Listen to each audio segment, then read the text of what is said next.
Griffinwood Press presents Primitive, A Bones Bonebrake Adventure, Book 1, written by David Wood, narrated by Jeffrey Kafer. Chapter 10. "Let me get this straight," Slater said. "You think this is a bone from a primitive form of hominid?" Slater asked. She turned it over in her hands, scrutinizing every inch of its length. Nearby, Dave kept the camera rolling. "That's what it looks like to me. Of course, it's the actual bone, not just a fossil, which means it's not very old." "About as old as the ship?" Dave offered. Slater nodded. "Mr. Gambles did mention the theory that the skunk ape is, in fact, a form of human ancestor. Between the footprint and this bone, we should be able to put that theory to the test." She looked directly into the camera, her jaw set and her gaze hard. "We now have to consider the possibility that the stranded crew sealed their own fate by killing and eating one of the local population of whatever hominid the skunk ape might be." Quieted by dark thoughts, the group retraced its steps and waited while Bones searched around until he picked up the trail of the fleeing attacker. He found no clean prints, but more than enough sign to guide them in the proper direction. As they followed the tracks, the dank swamp began to dry up and eventually gave way to forest.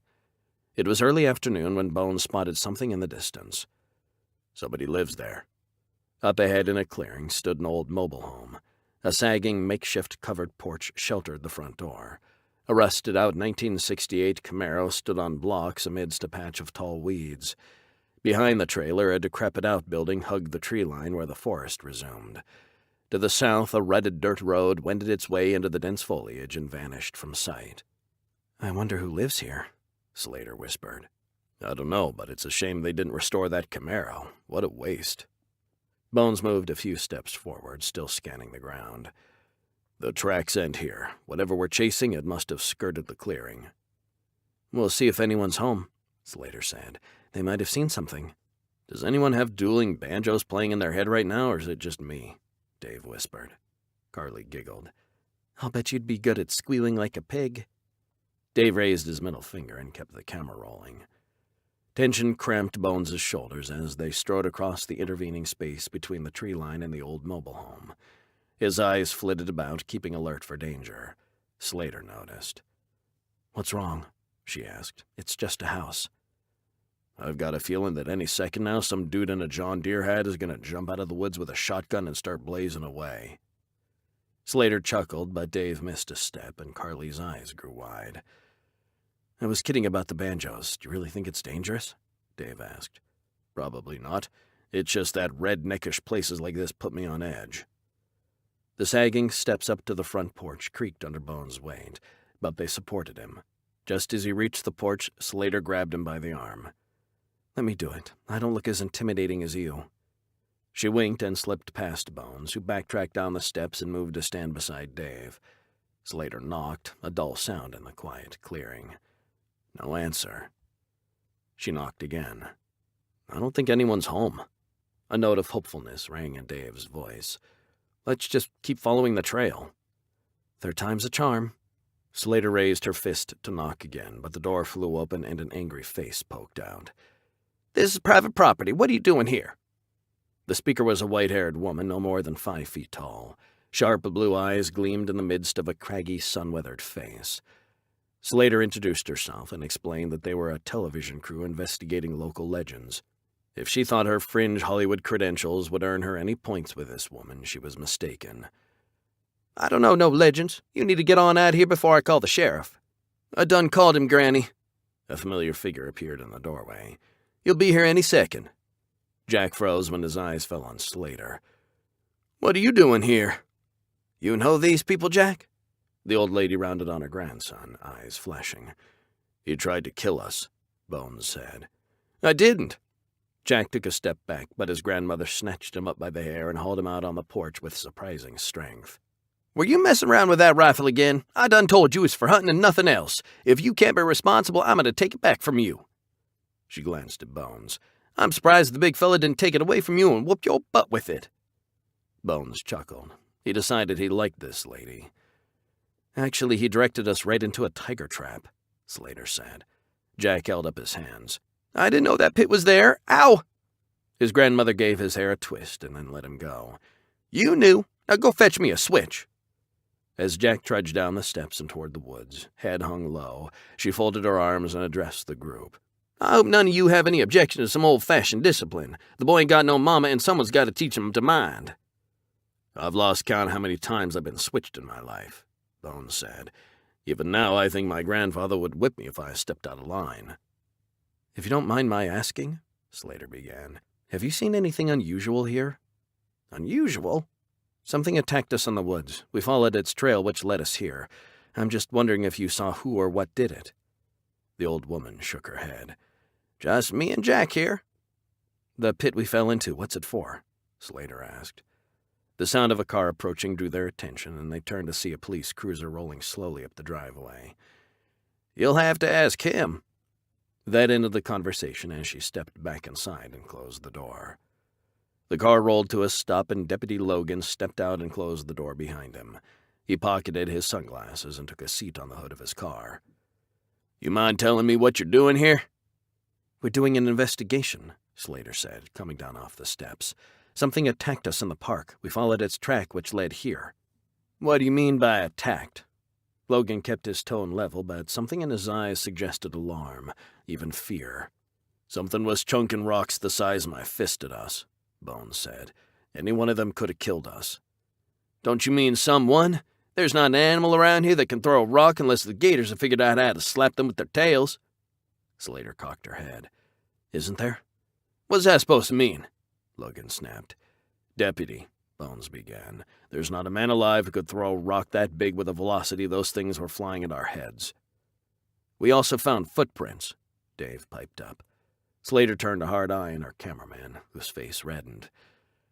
"I'm going to have to ask you to turn over anything you collected," Logan said. "Video, photographs, cameras, cell phones, and especially any castings you made of tracks."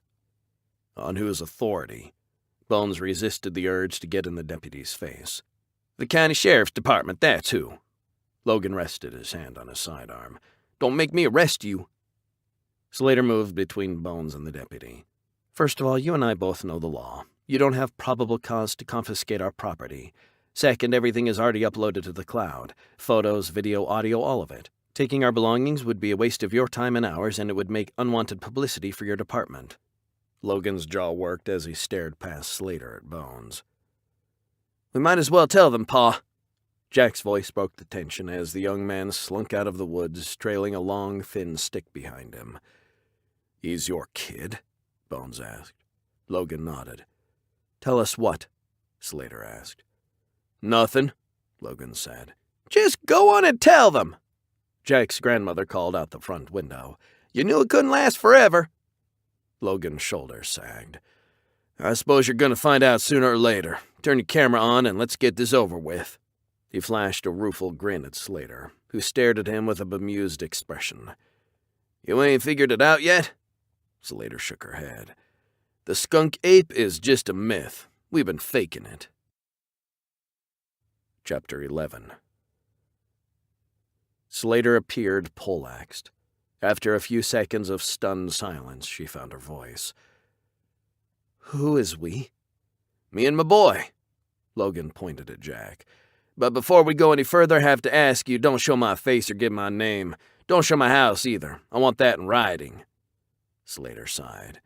"Fair enough. I'll even change your voice. Hold on a minute." She dug a few papers out of her backpack, and she and Logan took a few minutes to complete them. When all was ready, Logan led them to the outbuilding behind the trailer. "This is where we keep our stuff." He unlocked a metal gun cabinet and took out a pair of false feet. They were made of some sort of rubber and were intricately detailed.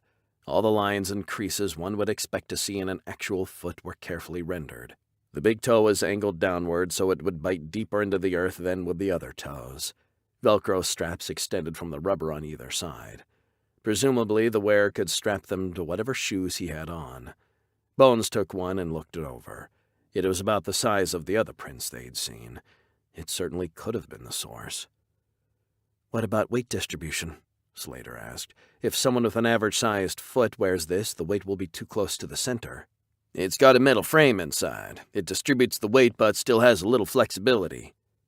"Where'd you get it?" Slater asked. "I had it made, but that's all I'll say. I don't want to bring anyone else into this." Slater nodded.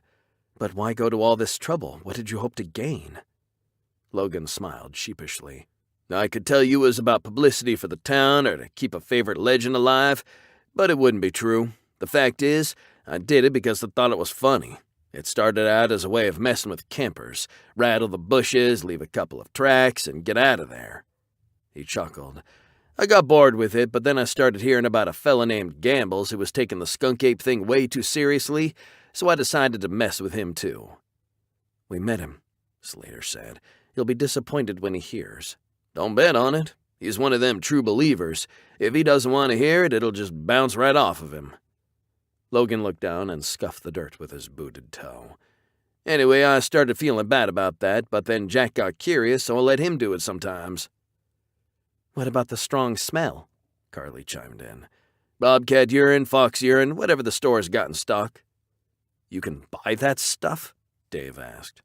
People use it to keep pests away, Bones said. He handed the falsefoot to Slater, turned and took a few steps back to the shed door where he leaned against the frame and gazed out at the late afternoon sun.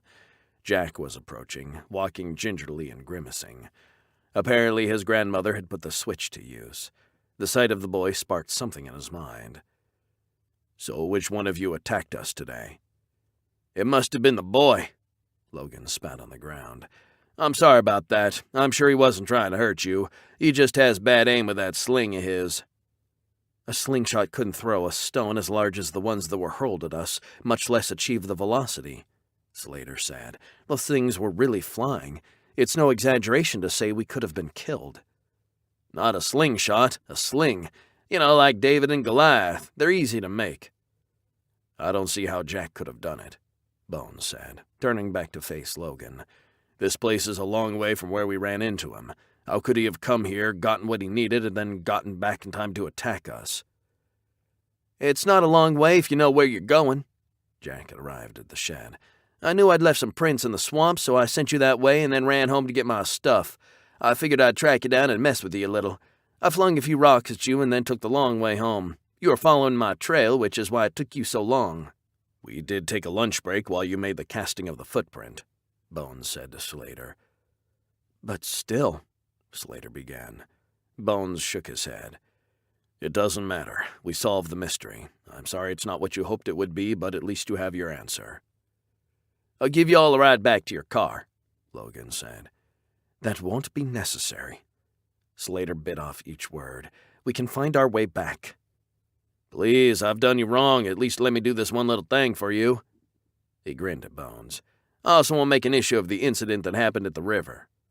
He waited for Bones to fill the silence, but Bones knew that trick and held his tongue.